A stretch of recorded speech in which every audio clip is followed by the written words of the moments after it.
Ya, pemirsa, Anda menyaksikan One on One bersama dengan saya, Maria Segaf. Kita tahu betul bagaimana kemarin reshuffle kedua yang dilakukan oleh Presiden Prabowo di Kabinet Merah Putih. Ada beberapa nama yang cukup mengejutkan. Salah satunya adalah nama Ferry Juliantono yang kemudian menggantikan Menteri Koperasi sebelumnya, Budi Ari. Saat ini beliau kemudian dihadapkan dengan berbagai PR besar di koperasi dan juga tantangan koperasi di era generasi saat ini, bagaimana kemudian menghadapi manajemen yang lemah dan juga inovasi agar koperasi bisa menjadi tulang punggung ekonomi rakyat. Langsung saja kami hadirkan di studio TV One, sudah hadir bersama kami Menteri Koperasi Ferry Juliantono. Selamat malam, Pak Menteri. Maria. Alhamdulillah, apa kabar Pak? Baik, baik. Kabar baik, terima kasih diundang TV One. Kami juga terima kasih sudah menyempatkan waktunya hadir bersama kami pada malam hari ini, Pak Menteri. Kami ucapkan selamat. Terima kasih. Atas kewenangan dan juga kemudian tanggung jawab baru ya Pak ya, yang kemudian dipimpin saat ini. Doa, dukungannya supaya bisa lancar, kemudian bermanfaat dan berkah gitu. Amin, amin, itu harapan kita semua Pak Menteri. Tapi mungkin boleh diberitahukan nggak sih Pak, boleh spill sedikit lah kepada kita semua gitu ya. Pada saat pertama kali diinfokan untuk kemudian datang ke istana, akan ada pelantikan khusus begitu. Itu kapan sih Pak Menteri? Ya, sekitar jam 1 atau setengah 2 gitu Mbak Maria. Di hari itu? Ya, di hari itu juga gitu. Jadi relatif sebelumnya saya nggak tahu sama sekali gitu. Karena kan netizen pada bertanya-tanya, apalagi kami sebagai wartawan gitu ya, benar nggak sih di informasi yang diadakan gitu ya? Karena setiap doorstop ke para menteri yang baru dilantik, baru info ya, berarti ternyata itu betul ya Pak ya? Benar, benar.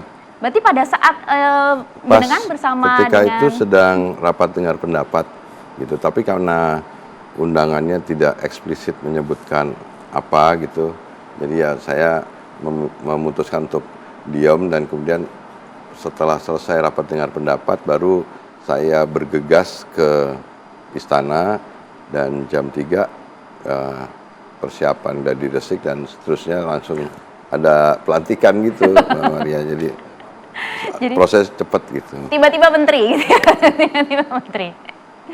Oke, baik, luar biasa. Kami ucapkan sekali lagi selamat kepada Anda Pak Menteri Koperasi yang saat ini menjabat dan juga punya tanggung jawab besar ya Pak ya. Boleh tahu nggak sih sebenarnya Presiden Prabowo menitipkan pesan apa kepada Anda yang saat ini kemudian harus memegang tanggung jawab besar di Kementerian Koperasi? Sebenarnya waktu awal ketika saya jadi Wakil Menteri Koperasi, waktu dipanggil pertama kali ke Hambalang pada saat itu, ke Kertanegara, sudah diminta untuk membantu membangun koperasi, menempatkan kembali, mengembalikan lagi koperasi untuk menjadi kekuatan ekonomi di Indonesia gitu.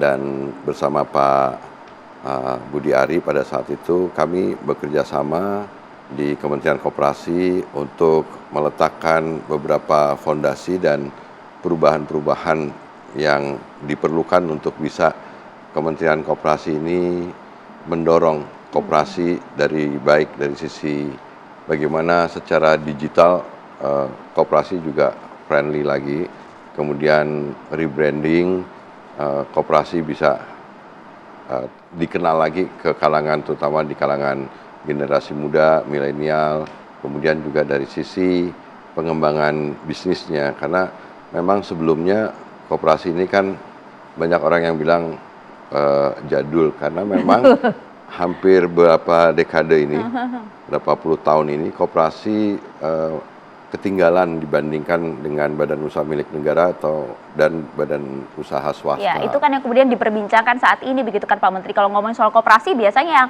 langsung tune in adalah generasi ayah saya tuh ya kan, ke anak-anak muda saat ini. Bagaimana kemudian itu ya bisa kemudian mengembalikan branding dari koperasi di era saat ini? Kemudian koperasi langsung adaptasi, langsung kita berbenah, kemudian kita juga mulai untuk melakukan tadi beberapa hal yang memang kita harus lakukan dalam rangka untuk rebranding, digitalisasi dan business development dari koperasi itu.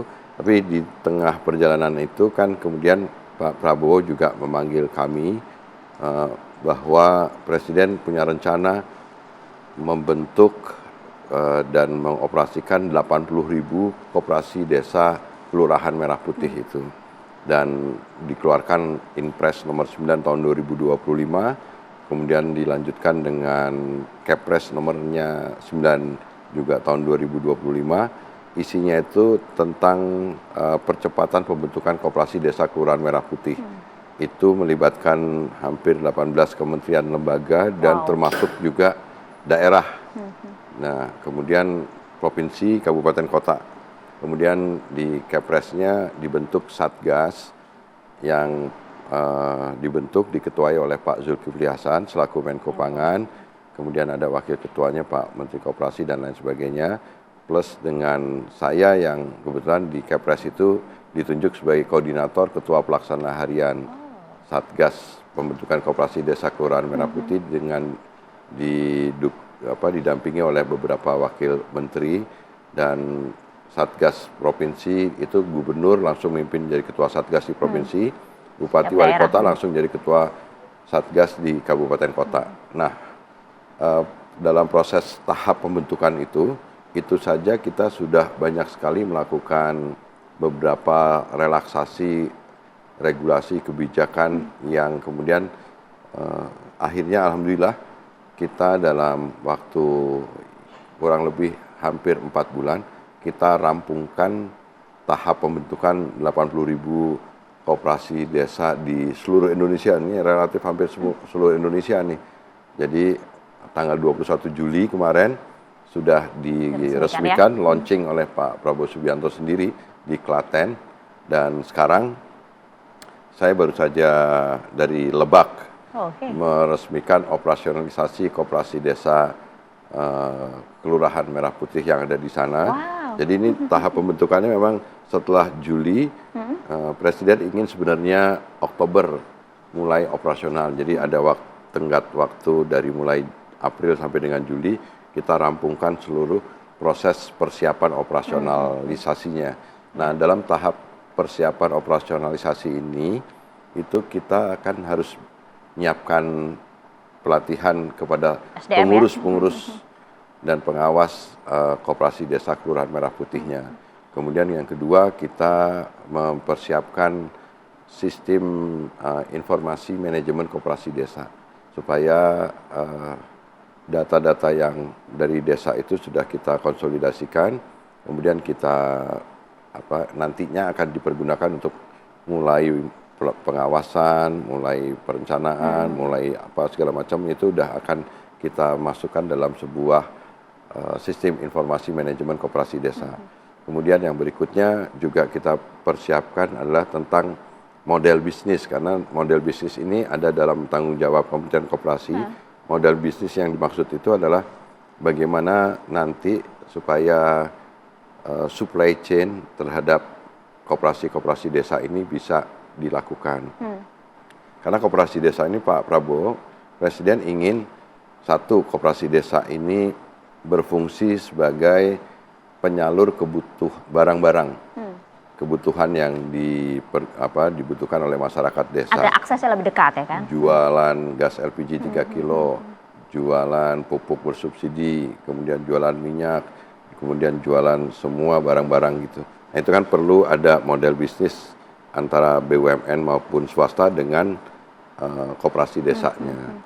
Nah, kemudian juga koperasi desa diharapkan oleh Presiden nanti akan menjadi instrumen penyalur program-program dari pemerintah pusat.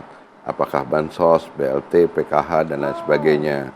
Kemudian yang ketiga, koperasi desa ini juga berfungsi untuk menjadi off-taker dari hasil produk masyarakat di pedesaan. Jadi misalkan ada koperasi desa yang masyarakatnya sebagian besar produksinya tanaman pangan. Nah, nanti koperasi desa itu akan menjadi off-taker dari hasil itu dan dilengkapi dengan dryer pengering supaya mutu dan kualitasnya juga baik.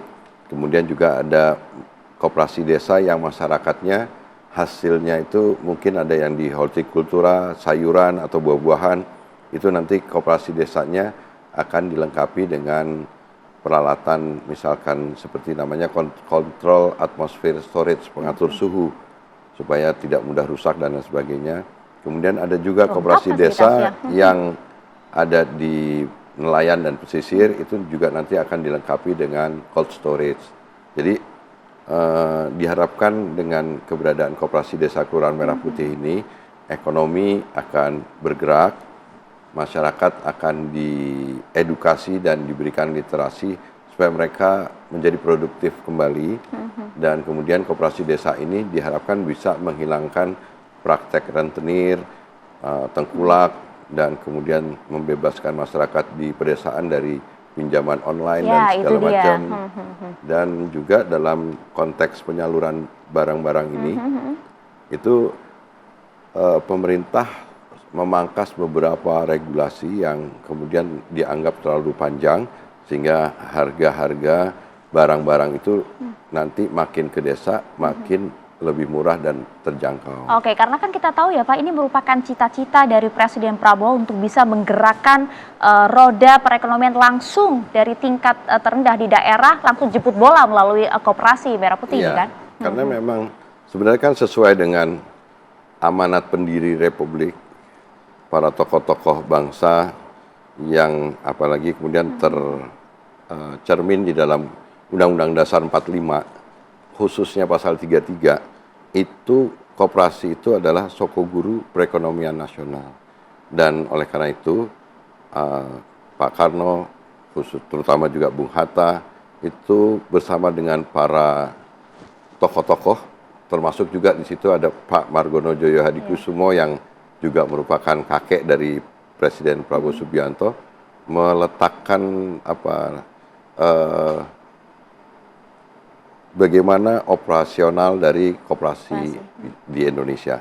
Dan dalam saya baca referensi di Pola Pembangunan Semesta Berencana, itu ada yang mereka sudah sangat teknokratis sekali itu. Nah, ada yang mereka sebut sebagai evidence-based policy. Jadi memang mereka akan membuat kebijakan yang berbasis kepada fakta-fakta di lapangan. Lapangan yang dimaksud adalah masyarakat di pedesaan, dan koperasi dianggap sebagai democratic rural development. Jadi pengimplementasian demokratisasi di bidang ekonomi, dan bentuknya yang penting adalah, yang tepat adalah koperasi dan wilayah, dan lokusnya adalah desa. Jadi koperasi dan desa ini sebenarnya yang dimaksudkan sekarang oleh Presiden Prabowo Subianto ketika sekarang beliau memimpin negeri ini. Koperasi harus sejalan dengan desa.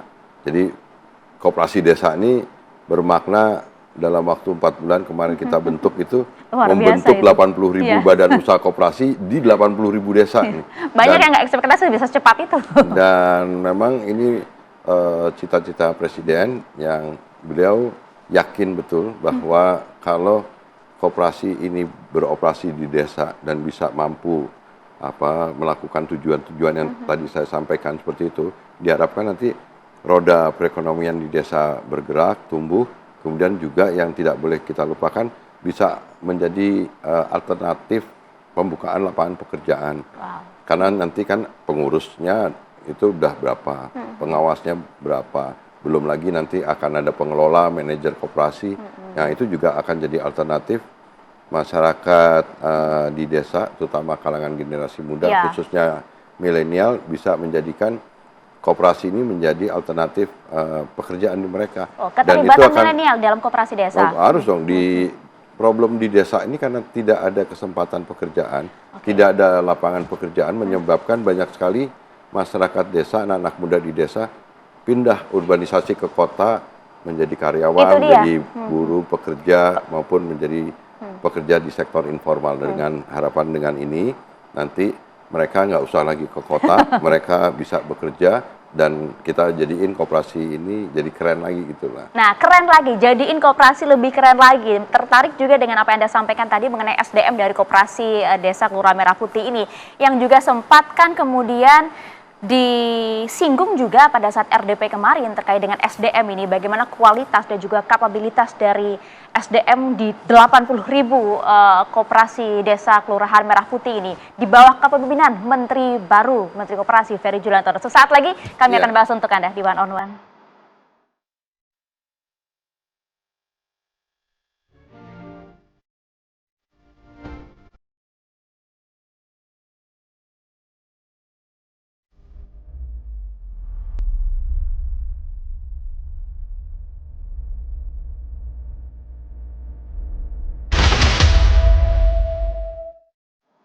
Ya, Anda kembali di One on One, pemirsa, masih bersama dengan saya saat ini Menteri Koperasi Ferry Juliantono. Pak Menteri, Siap. siap.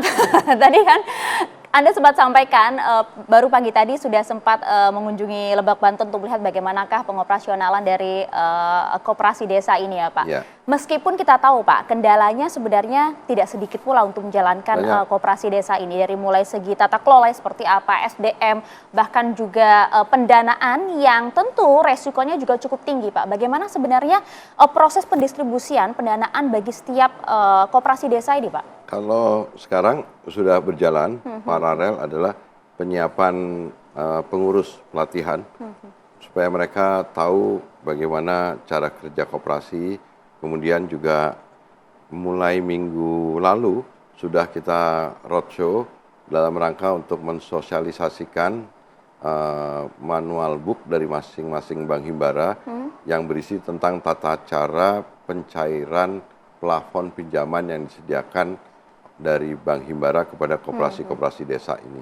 Seperti yang sudah sering kami sampaikan, bahwa nanti setiap koperasi desa Kelurahan Merah Putih ini akan diberikan plafon sebesar 3 miliar.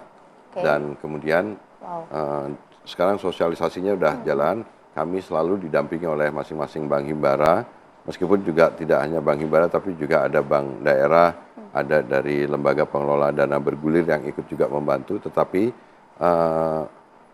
tata cara pencairan plafon pinjaman ini penting untuk disampaikan sambil nanti didampingi oleh bank untuk melatih para pengurus koperasi itu membuat feasibility study atau proposal bisnis. Nah, besaran penggunaan 3 miliar itu kan tergantung relatif. Tiap koperasi. Jadi nanti kegiatan koperasi desa itu yang pertama dia akan memiliki gerai toko yang menjual tadi banyak sekali dari mulai gas, pupuk dan aneka kebutuhan masyarakat.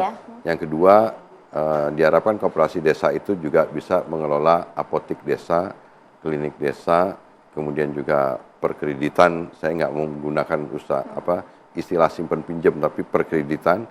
Kelima itu pergudangan, nanti yang dilengkapi dengan berbagai peralatan yang tadi saya sebutkan. Cold storage dan lain-lain ya. Kemudian 6 logistik, plus dengan koperasi desa boleh melakukan kegiatan usaha produktif sesuai dengan potensi desa yang mereka miliki. Ada yang tanaman pangan, hortikultura, peternakan, perikanan, perkebunan, kerajinan, kuliner, silahkan. Tetapi Presiden ingin koperasi ini juga punya beberapa kegiatan yang mutlak murni dijalankan, dari daerah itu sendiri, karena memang ada masalah besar di desa-desa yang tadi ada, kita harus membebaskan masyarakat desa itu dari rentenir, pinjol, tengkulak, kemudian kita memutus mata rantai distribusi yang panjang dan lain sebagainya. Nah, kemarin diputuskan ada peraturan Menteri Keuangan nomor 49 yang mengatur tentang penggunaan sumber keuangan dari Kementerian Keuangan,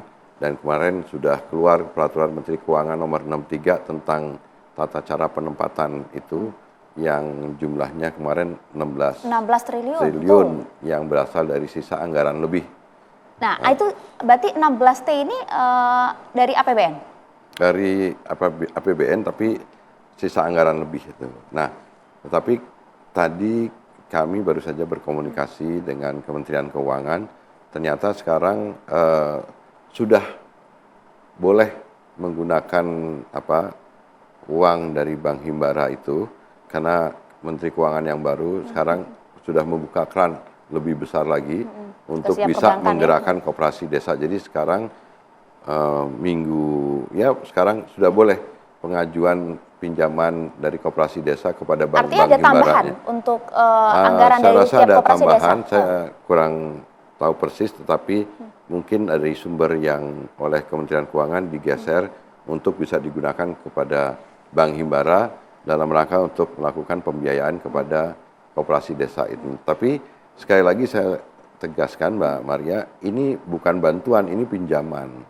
Jadi tenornya untuk pemberian pinjaman ini 6 tahun, untuk tenor modal untuk penggunaan investasi itu 10 tahun, dan kemudian ada grace periodnya 6 sampai 8 bulan.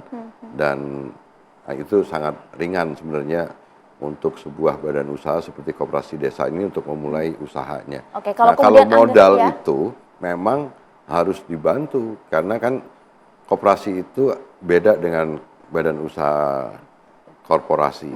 Kalau korporasi itu kan adalah perkumpulan modal, tapi kalau koperasi ini adalah perkumpulan orang. Tetapi karena ini konteksnya adalah di masyarakat desa yang perlu justru dibantu, kalau hanya mengandalkan iuran pokok wajib dan sukarela dari orang desa kan, kalaupun sebanyak-banyaknya kita tentu tahu pasti ada keterbatasannya. Ya, tapi banyak juga oleh kemudian yang karena itu, bersuara soalnya Pak pemerintah Menteri. perlu untuk memodali mereka untuk supaya mereka bisa menggunakan dana tersebut untuk memulai usahanya. Bensin lah ya begitu untuk mereka kemudian bisa bergerak lebih cepat begitu ya. Kan sekarang terjadi orang desa hanya jadi nasabah di bank. Sementara uangnya banyak dipakai oleh orang-orang di kota, debiturnya bank kan kebanyakan korporasi. Iya. Nah, koperasinya, sekarang masyarakat dibuatkan badan usaha supaya mereka bisa mendapatkan kucuran yang akan digunakan untuk kegiatan usaha produktif Harapannya dalam kan seperti skala itu, Pak Menteri. pinjaman. Ya, tapi kan harapannya seperti itu karena banyak juga para pakar begitu ya, para pengamat yang kemudian bersuara. Kok nampaknya resikonya cukup tinggi ya dengan adanya koperasi merah putih yang dilihat begitu ya, mereka menilai ini nampak top down gitu karena harus ada pendanaan dari pusat, belum lagi kemudian model usaha dan juga sistem dari atas begitu. Ini seperti KUD, Pak. Gini, Presiden Prabowo Subianto tahu bahwa sebenarnya sekarang yang namanya koperasi yang tadi saya bilang, koperasi ini kan tersisih karena sistem ekonomi kita selama berapa puluh tahun ini diserahkan kepada mekanisme pasar bebas. Mekanisme pasar bebas itu, pasar itu ada pelaku pasarnya Mbak Maria. Ada pelaku pasar besar, sedang, kecil. Nah, dalam konteks itu kalau negara nggak terlibat, pasar akan dikuasai cenderung oleh pelaku pasar yang besar. Dan oleh karena itu, koperasi menjadi relatif tersisih. Nah, sekarang oleh Presiden, negara harus hadir lagi untuk ngatur sistem perekonomian ini supaya ada keseimbangan antara badan usaha swasta, badan usaha milik negara, dan badan usaha koperasi. Jadi memang top down, yang namanya intervensi pemerintah itu top down. Kalau ada yang bilang bottom up, proses pembentukannya bottom up. Karena ada kekhawatiran Pak akan terjadi seperti KUD yang koperasi desa itu dibentuknya melalui musyawarah desa khusus. Semua unsur terbaik yang ada di masyarakat itu terlibat membentuk, proses pembentukannya tetap dari bottom bawah ya. up.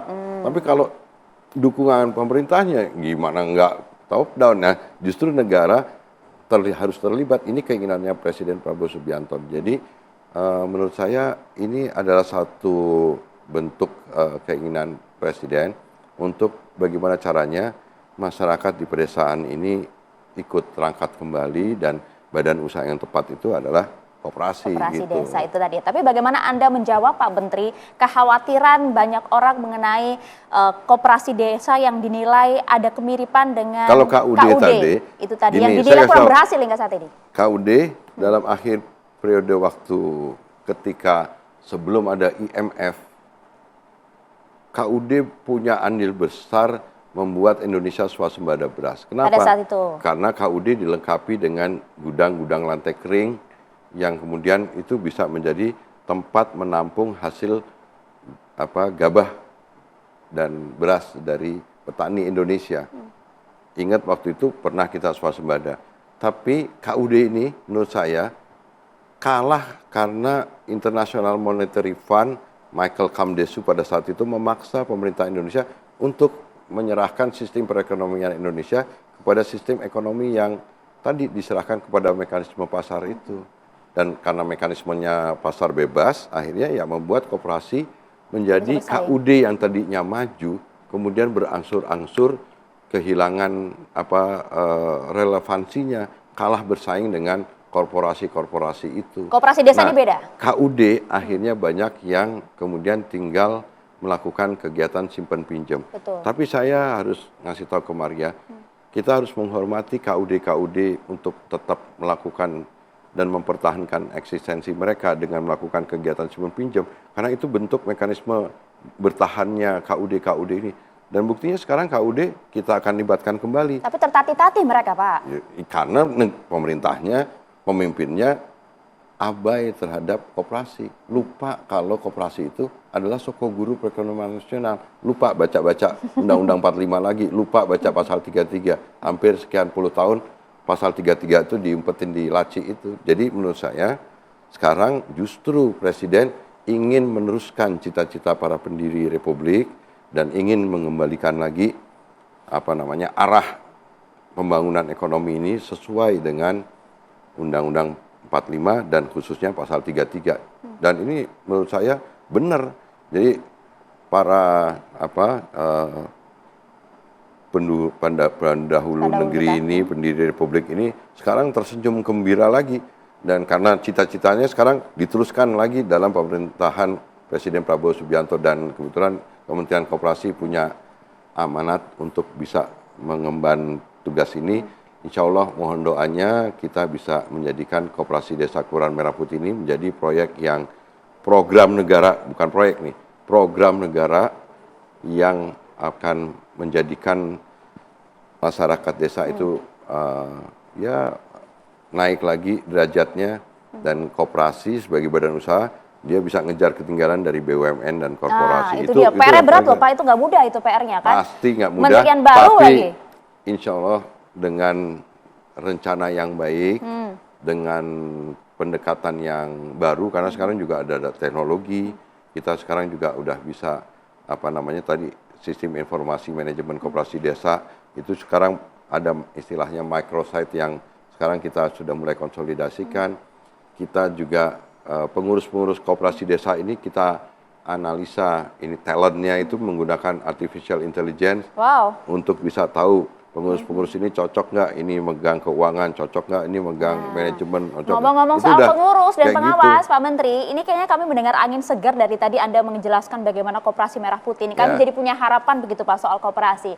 Tapi kita juga dengar begitu ya kemarin pada saat RDP fakta yang juga dijabarkan oleh Pak Menteri sebelumnya, Pak Menteri Budi Ari gitu, bahwa para pengawas dan juga para pengurus dari Koperasi Desa Kelurahan Merah Putih ini hanya 5% yang sarjana Pak. Bagaimana kemudian bisa memastikan koperasi ini berjalan sesuai dengan cita-cita Pak Prabowo, bahkan hingga mendiang kakek Pak Prabowo sendiri untuk bisa memajukan koperasi sebagai salah satu penggerak ekonomi di negeri ini. Kalau kemudian kualitas dari SDM-nya diragukan oleh banyak pihak. Sesaat lagi dijawab Pak Menteri. Mohon maaf, kami akan jeda dulu. Kami kembali untuk Anda. Terima kasih pemirsa, Anda masih setia bersama kami dan juga masih setia bersama kita juga di sini ada Menteri Koperasi Pak Ferry Juliantono. Gimana Maria? Iya Pak Ferry, katakan kita tahu betul kemarin pada saat RDP di DPR ada beberapa debat panas begitu ya bersama dengan anggota DPR pada saat itu, termasuk juga bagaimana kualitas dan juga kapabilitas dari para pengurus dan pengawas koperasi desa yang ternyata hanya 5% yang merupakan sarjana. Ini kan yang kemudian dipertanyakan mengemban beban besar dari sebuah koperasi yang kemudian harus rebranding total. Ya itu kan realitas bahwa memang di pedesaan tingkat masyarakat yang sarjana kan memang sedikit. Tetapi kita dengan yakin bahwa dengan pelatihan, peningkatan kapasitas dari pengurus-pengurus koperasi desa itu, rasanya kita yakin juga bahwa sebenarnya ada potensi masyarakat desa ini ketika mereka diajari, dilatih, kemudian dibimbing, rasanya kita wajib justru sebenarnya mengedukasi mereka lagi untuk mereka punya kesiapan. Kan selama ini di masyarakat desa lebih banyak menjadi penerima manfaat gitu, tidak diajarkan tentang bagaimana mereka harus produktif gitu. Karena memang baru sekarang relatif Presiden Prabowo dengan membentuk koperasi desa, bukan hanya program koperasi desa tapi program makan bergizi gratis, sekolah rakyat dan lain sebagainya, itu sebenarnya kan arahnya orientasi pembangunannya Presiden Prabowo Subianto adalah disasar kepada masyarakat yang luas. Jadi memang kalau ada pertumbuhan ekonomi di desa, diharapkan nanti akan ada pertumbuhan secara nasional yang lebih tinggi lagi. Itu akan mengungkit pertumbuhan di kelas menengah dan ke atas. Jadi Artinya tidak lagi skala trickle. pendidikan ini tidak Kalau akan sekarang kan berpengaruh. trickle down effect, yang nggak ngefek-ngefek itu loh, nggak ngucur-ngucur itu. Jadi bagaimana kita bisa menggerakkan itu? Ya wajar jika banyak anak muda yang sekarang mempertanyakan karena mereka nggak punya lapangan pekerjaan. Mereka mau bisnis, kredit di bank susah. Anak-anak muda di Nah, desa sekarang, dilibatkan nggak? ya justru karena ada koperasi desa, pasti unsur-unsur yang terbaik di masyarakat desa, termasuk anak-anak mudanya, mereka justru yang harus terlibat. Jadi kita berharap, karena kan yang familiar dengan teknologi, itu kan yang friendly gitu kan, pasti anak-anak muda di desa-desa. Dan kelihatan mereka antusias waktu musyawarah desa khusus Musdesus itu dilakukan, luar biasa antusiasmenya. Dan tahap pembentukan selesai, nah tahap operasional. Tahap operasional ini memang harus pendekatannya kualitatif, harus tenang, harus terencana, harus banyak aspek yang kita libatkan. Makanya sosialisasi yang sekarang sedang dilakukan, mulai dari minggu lalu adalah sosialisasi tentang bagaimana memanfaatkan pencairan plafon kredit dan juga bagaimana mereka membuat proposal bisnis. Karena SDM ini Pak dinilai berpengaruh Pak terhadap bagaimana kemudian mengelola dana yang tidak sedikit loh Pak. Itu dana yang cukup besar bagi setiap koperasi, bahkan nilai keseluruhan 16T begitu ya untuk seluruh kan kalau per koperasi. koperasi desa itu 3 miliar. 3 miliar dengan anggaran yang katanya akan ditambah juga. Bagaimana mengantisipasi kebocoran kalau yang yang ada Pak Menteri? Gini, ini pelan-pelan nanti salah Kita harus sangka tenang. nih, tenang. Jadi ini yang kemarin 16 triliun dari sisa anggaran lebih itu memang digunakan untuk dari September sampai Oktober ini kepada 10 ribuan koperasi desa Kelurahan Merah Putih. Dari 80 ribu, 10 ribunya mau kita mulai dulu bertahap. Tapi karena ini sekarang sudah dibukakan lagi ruang fiskal yang lebih besar lagi, jadi kita akan lebih fleksibel. Jadi tidak hanya 10 ribu, tapi boleh di banyak koperasi desa, bisa jadi nanti lebih dari 10 ribu periode September Oktober ini yang akan bisa koperasi-koperasi desa itu pinjam ke Bank Himbaranya. Mengantisipasi kebocorannya bagaimana Pak? Gini, pengawasan itu ada dari internal. Di koperasi desa itu selain ada pengurus ada pengawas. Betul. Dan ketua pengawasnya adalah kepala desa. Karena kepala desa harus juga punya kewajiban untuk memastikan kegiatan bisnis dari koperasi desa itu juga harus profit atau untung. Dan kemudian hasil koperasi desa ini kalau misalkan nanti untung kan pasti akan menambah kas desa. Karena itu kan bisa diatur itu nanti hasilnya selain untuk anggota tapi juga bisa kalau misalkan makin untungnya makin banyak pasti kan desanya juga akan mendapatkan harapannya manfaat. Kan begitu, Pak, itu gitu kan? Internal pengawas. Ada pengawas yang situ. Kemudian ada pengawas yang berasal dari luar koperasi desanya. Ada Kementerian Koperasi, dinas-dinasnya. Kemudian juga kita sekarang sudah mempersiapkan namanya bisnis asisten. Kita nyebutnya bisnis asisten yang bertanggung jawab, satu bisnis asisten itu bertanggung jawab terhadap 10 koperasi desa yang akan mendampingi mereka secara bisnis, dan itu semuanya adalah sarjana bisnis asistennya ini. Nah, untuk membackup tadi ke yang 5% masyarakat desa itu yang tidak sarjana. Nah, itu akan kita kontrol seperti itu. Kemudian kita Kementerian Koperasi juga bekerja sama dengan Kejaksaan Agung.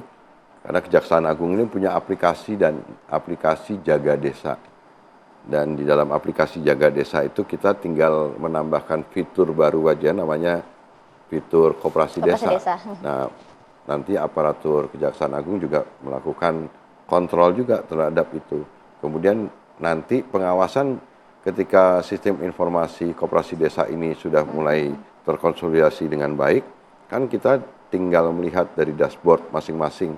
Apakah ada nanti di kabupaten, di Pak Bupatinya bisa ngelihat, Pak Gubernurnya bisa ngelihat, Menteri Koperasinya bisa lihat, bahkan Presiden bisa ngelihat dashboardnya. Kegiatan koperasi desa mana, untungnya udah berapa, ininya segala macam, dan itu pasti akan ada early warning systemnya Ya, betul. yang akan memperlihatkan itu sebagai mitigasi resikonya jika atau apabila ada kecenderungan potensi yang di luar standar, Iya. anomali gitu, kita pasti akan Karena lakukan. tidak hanya anomali soal kebocoran saja, kami juga khawatir Pak, bagaimana kemudian koperasi desa ini yang awalnya kemudian diberikan dana cukup besar, didamping modal usaha, Pinjaman pinjaman. tidak berikan, Nah, jadi itu dia, sama Pak. aja. Karena namanya pinjaman, bagaimana kemudian nanti kalau kemudian terjadi gagal bayar dan semacamnya, Pak? Ya, semua bisnis pasti ada resikonya, Itu dia. pasti. Bukan hanya koperasi, tapi badan usaha BUMN maupun korporasi pasti juga ada itu. Tapi itu kan pasti akan ada avalisnya, pasti akan ada Mitigasi ya, Pak? penjamin. Ya, dan oleh karena itu kita mengharapkan kepala desa pun juga punya tanggung jawab untuk memastikan bahwa kegiatan bisnis koperasi desa ini bisa mendatangkan manfaat. Makanya kita akan mulai dari yang resikonya paling kecil, mendistribusikan menjadi agen gas LPG 3 kilo dengan harga agen. Itu kan resikonya kecil, yang membutuhkan banyak, untungnya juga lumayan. Pupuk bersubsidi, kemudian minyak kita, atau kemudian beras SPHP atau apapun yang tanpa ada resiko tapi mendapatkan potensi keuntungan yang besar, kita bisa mulai dari situ. Nanti mulai secara bertahap, koperasi desa mengembangkan kegiatan-kegiatan yang lain-lainnya. Apotek desa, ternyata Mbak Maria, ya, apotek desa ini kita kan sekarang bikin model bisnisnya. Kita bekerja sama dengan BUMN di industri kesehatan dan juga swasta. Ternyata masyarakat desa selama ini tidak mendapatkan harga obat yang murah dan terjangkau. Bahkan juga mereka tidak banyak yang mendapatkan fasilitas kesehatan. Oleh karena itu dengan kegiatan apotek dan klinik desa ini, nanti masyarakat desa diharapkan mereka bisa membeli obat dengan murah, kemudian bisa Aksesnya juga mendapatkan lebih dekat, fasilitas, iya, dan BPJS Kesehatan bisa meng-cover mereka untuk bisa mendapatkan Makanya implementasi pelayanan. itu kan cukup penting ya Pak Menteri ya. Makanya. Karena kabar yang juga muncul pada saat 1 hari setelah peresmian oleh Pak Presiden Koperasi Desa Merah Putih, di Tuban ada yang tutup, Pak. Itu gini, saya kasih tahu. Waktu tahap pembentukan selesai, ketika kita mau peresmian, itu kita memang bikin mock up. Mock up itu display. Tapi jadi tempat belajar. Waktu pada saat itu kita belum bikin model bisnisnya, belum bikin manual book tata cara kerjasama dengan BUMN dan distributor, pabrikan dan lain sebagainya. Memang ada masalah-masalah, tapi menurut saya memang ini bagian yang harus ditempuh. Memang harus belajar karena ini Jadi itu sesuatu tutupnya yang karena apa, Pak? kemarin, sekarang besok saya ke Tuban pagi, saya malah dengar kabar di Tuban sekarang malah pendapatannya udah berapa puluh juta sehari. Besok pagi saya ke Tuban, di tempat yang kemarin diramaikan itu, ternyata sekarang banyak. Tadi saya di Lebak juga gitu, di beberapa tempat, di beberapa wilayah di Indonesia, koperasi desa meskipun belum mendapatkan plafon pinjaman dari Bank Himbara, mereka sekarang udah banyak yang gerak sendiri. Dan banyak di antara mereka yang sudah relatif maju juga. Model bisnis yang paling banyak digunakan seperti apa sih, Pak? Model bisnisnya kan gini, jadi ada pabrikan, distributor, mereka kan harus nyuplai ke desa-desa. Tetapi kalau tidak dibangun nanti skema bisnisnya, itu kan nanti susah dong. Kalau misalkan pabrikan, kalau Maria punya pabrik, langsung nyuplai ke desa-desa kan pasti ongkosnya ini, dan oleh karena itu kita harus bangun ekosistem yang memungkinkan model bisnisnya tidak memberatkan pabrikan atau distributor, tetapi juga menjadi satu pusat kegiatan lagi yang memungkinkan hubnya ini itu bisa mendistribusikan sampai ke desa-desa dengan harga yang relatif lebih terjangkau. Termasuk juga saya dengar ada kerjasama nanti dengan koperasi-koperasi di pesantren, betul Pak? Ternyata Mbak Maria, banyak di antara koperasi-koperasi di seluruh Indonesia, di luar yang koperasi Desa Merah Putih, koperasi-koperasi yang maju dan berkembang secara modern. Salah satunya adalah keberadaan koperasi pondok pesantren yang ada di Indonesia. Jawa gitu, di Jawa Timur, di Jawa Barat, banyak sekali koperasi-koperasi pondok pesantren yang berkembang, Betul. maju. Ada koperasi pondok pesantren Sunan Derajat di Lamongan, ada koperasi pondok pesantren An-Nur di Malang, ada koperasi pondok pesantren di Nurul Jadid di Tulungagung, ada koperasi pondok pesantren di Sidogiri. Iya. Itu omsetnya udah, Iya. asetnya Bisnis air mineral, peternakan ya Pak ya? udah triliunan. Wow. Dan oleh karena itu, kalau menggunakan pendekatan pondok pesantren ini kan sebenarnya secara kultural mereka memiliki secara sosiologi ini namanya patron klien yang banyak sekali masyarakat yang ikut nurut terhadap apa yang role modelnya itu para kiai atau para pemilik atau pemimpin pondok pesantren, dan masyarakat mendengar itu dan tidak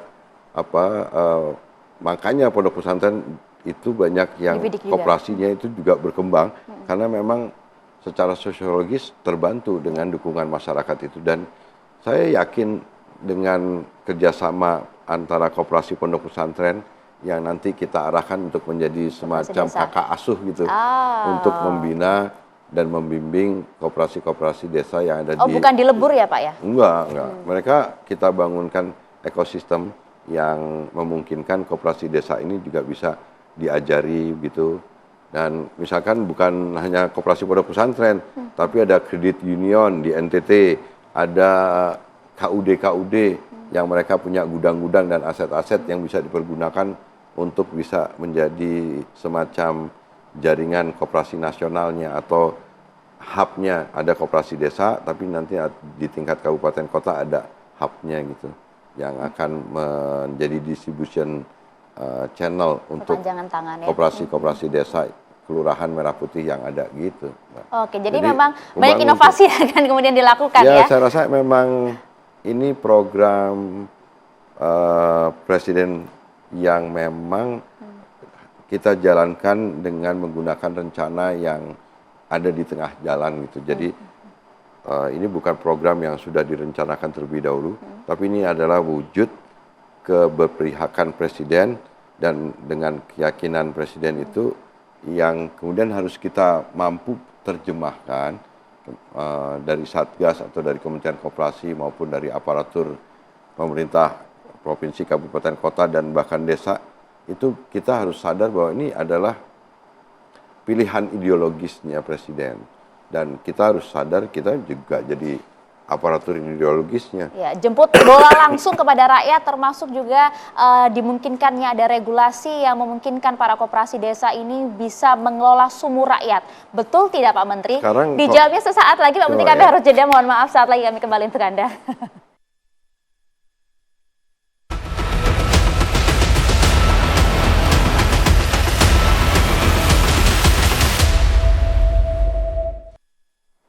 Ya, Anda masih bersama kami di One on One, karena masih ada pula pertanyaan begitu Pak, bagaimana kemudian menjadikan koperasi di era saat ini 2025 ini bisa diterima melebihi makna sebatas aktivitas simpan pinjam saja, dan juga bisa diterima oleh generasi muda saat ini sebagai penggerak ekonomi kita Pak. Dalam pola pembangunan semesta berencana yang diisi oleh para tokoh anggota DPR pada saat itu tahun 60, dan ada para ahli, ratusan para ahli, itu sudah nyusun bahwa yang namanya koperasi itu bisa bergerak di sektor produksi, distribusi, industri, dan perkreditan.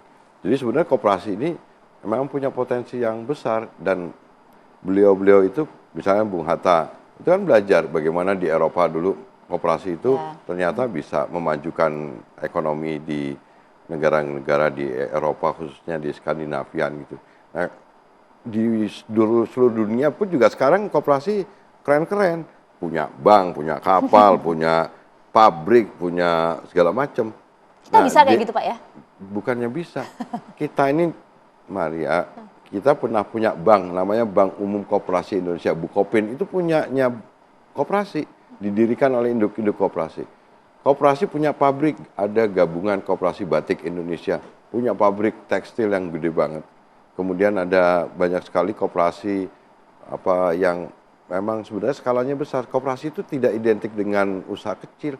Koperasi ini adalah badan usaha yang bisa besar. Karena kalau anak muda sekarang ditanya koperasi itu apa? Oh iya, ya, itu buat simak pinjam saja. Karena gitu, setelah Pak. selama 20 tahun, hampir 30 tahun ini, koperasi tersisih. Dan akhirnya tadi bertahan dengan melakukan kegiatan simpan pinjam. Yang mau dirubah ya? Nah, ini sekarang kita rubah paradigma ini, dan koperasi kalau contoh ambil referensi di semua negara, koperasi boleh masuk ke sektor-sektor usaha besar. Koperasi sekarang di era Presiden Prabowo Subianto diperbolehkan untuk mengelola sumur-sumur rakyat. Nah, itu Pak. Sumur-sumur idle well, ex Pertamina. Karena memang sebenarnya kan pengelolaan minyak itu kan harus bisa mensejahterakan masyarakat di dekat sumur itu. Nah, dengan masyarakat membentuk koperasi, koperasinya boleh ngelola sumur itu. Daripada sekarang dikelola secara ilegal, lebih baik dilakukan secara legal, dilakukan oleh koperasi yang anggota dan pengurusnya adalah masyarakat yang tinggal di sumur-sumur minyak itu. Kemudian koperasi sekarang boleh mengelola tambang dan mineral. Dan kita tunggu dalam waktu dekat peraturan pemerintahnya sudah akan keluar, dan itu akan menjadi salah satu ruang lingkup kegiatan koperasi untuk masuk ke sektor-sektor yang selama ini dianggap tidak mampu dilakukan oleh koperasi. Tapi Maria, ada 22-an regulasi yang menghambat koperasi. Contoh, koperasi nggak boleh bikin rumah sakit, koperasi nggak boleh bikin bank. Saya nggak tahu dari mana ini ide koperasi dilarang bikin bank, ini bikin itu. Oleh karena itu ini sekarang kita akan bongkar, koperasi boleh punya hak yang sama seperti korporasi dan badan usaha milik negara untuk masuk ke sektor-sektor yang besar. Kayak gitu. Jadi kita memang harus mengembalikan lagi, merinding saya Pak, perekonomian ini kembali ke jati diri kita. Soko guru perekonomian nasional. Soko itu tiang, guru itu utama. Seharusnya badan usaha koperasi ini adalah tiang utama dari perekonomian nasional. Karena badan usaha koperasi adalah merupakan badan usaha perkumpulan orang. Jadi kalau koperasinya maju, pasti rakyat Indonesia maju. Tapi kalau korporasi, karena itu pemiliknya adalah pemegang saham, pemilik modal, belum tentu rakyat secara kolektif itu juga merasakan kemajuan yang dirasakan oleh korporasi. Saya sebagai rakyat mendengar ini tadi saya sampai merinding Pak. Artinya itu betul-betul Pak Presiden Prabowo ini ingin kemudian mengejawantahkan betul-betul cita-cita dari kakek beliau Pak Margono Joyo Hadikusumo bahwa setiap rakyat bisa memiliki akses seperti konglomerat. Seperti memang itu kan ya Pak, ini merupakan haknya masyarakat, tidak boleh kata Presiden Prabowo Subianto yang ketinggalan, yang terbelakang, yang miskin. Sekarang semua harus diangkat supaya nggak boleh ada gap itu. Ini kan sekarang sebenarnya Presiden Prabowo ingin supaya Indonesia dalam rangka untuk mencapai Indonesia Emas itu, manfaat dari bonus demografi ini memang sekarang saatnya. Arahnya kalau nggak diluruskan sekarang, itu nanti kita nggak akan bisa mencapai tahun 2045 itu Indonesia Emas. Artinya Indonesia Emas itu jangan yang jadi omong-omong aja jadinya nanti bukan cuma 100 orang, 200 orang aja yang kaya, tapi semua menjadikan ini menjadi emas semua. Jadi yang gitu. Jadi kalau begitu target Anda ke depan apa Pak Menteri? Saya rasa kalau tugas khusus Presiden mengenai koperasi desa, kita akan lakukan percepatan operasionalisasinya. September ini kita udah bisa operasional karena sudah disediakan plafon pinjamannya. Nah, tinggal kita persiapkan, pengurus koperasinya dilatih untuk bisa bikin proposal bisnis dan lain sebagainya gitu. Itu kan menurut saya ini yang harus dilakukan secara tenang, bertahap, terencana dengan baik, tapi tetap jangan kelamaan, tetap harus ada deadline-nya, ada timeline-nya, tapi tetap harus kita lakukan dengan tenang, hati-hati dan lain sebagainya. Masyarakat silakan mendukung, silakan melihat, mengawasi. Kami juga berterima kasih, kami juga nggak alergi untuk bisa dikontrol, dikritisi, tapi juga silakan teman-teman termasuk TV One kalau mau lihat langsung nanti kita ajak untuk melihat langsung bagaimana pelatihan-pelatihan, tata cara pencairan plafon, dan kemudian bagaimana masyarakat atau kelompok pengurus yang ada di Kopdes itu belajar bikin proposal. Ya tugasnya pemerintah, tugasnya bank untuk ngajarin. Jangan Nggak ngajarin alergi kritis gitu ya Pak ya. Ya. Artinya apa yang mau Anda sampaikan kepada pihak-pihak yang mungkin meragukan begitu Pak, koperasi desa ini bisa berjalan dengan sesuai harapan dan juga yang Anda sampaikan tadi? Ya, saya rasa kita juga harus memberikan kesempatan kepada koperasi untuk dia bisa ngejar ketinggalan. Pak Prabowo kan bilang bahwa kekuatan Indonesia itu harus ditopang oleh majunya badan usaha swasta.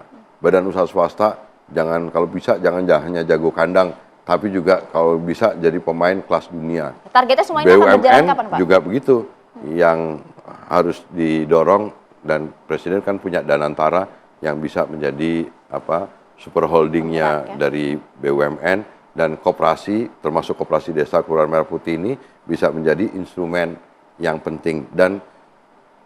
Tapi alat perjuangan ekonomi rakyat yang namanya koperasi, khususnya koperasi desa Kelurahan Merah Putih, akan berjalan efektif juga dan maksimal kalau terdukung oleh data desa yang cukup akurat atau data desa yang sangat presisi. Nah ini penting, belajar dari pengalaman di beberapa negara. Banyak kepala negara, contohnya di China, Presiden Xi Jinping dalam rangka untuk mengentaskan kemiskinan hampir 200 juta orang di China, pada periode awal kepemimpinan Presiden Xi Jinping, yang dilakukan oleh Presiden Xi Jinping adalah melakukan pembuatan basis data pedesaan Ya, ini yang saat ini mungkin 18 bulan diselesaikan, ya. dan dalam waktu hampir kurang dari 5 tahun, China bisa mengentaskan hampir 200 juta orang bebas. Nah, Indonesia tingkat kesulitannya lebih rendah daripada China. Penduduknya kita 280 juta.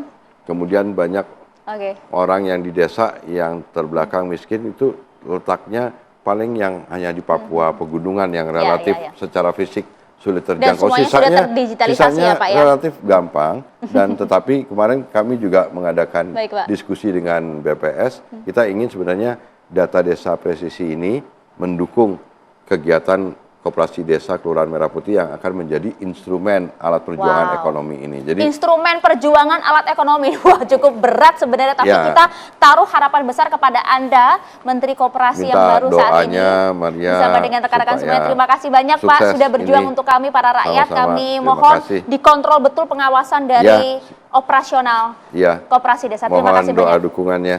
Maria. Baik, terima kasih banyak Pak Ferry atas waktu bersama kami di One on One. Kita jumpa lagi minggu depan pemirsa. Saya Maria Segaf pamit. Terima kasih. Sampai jumpa.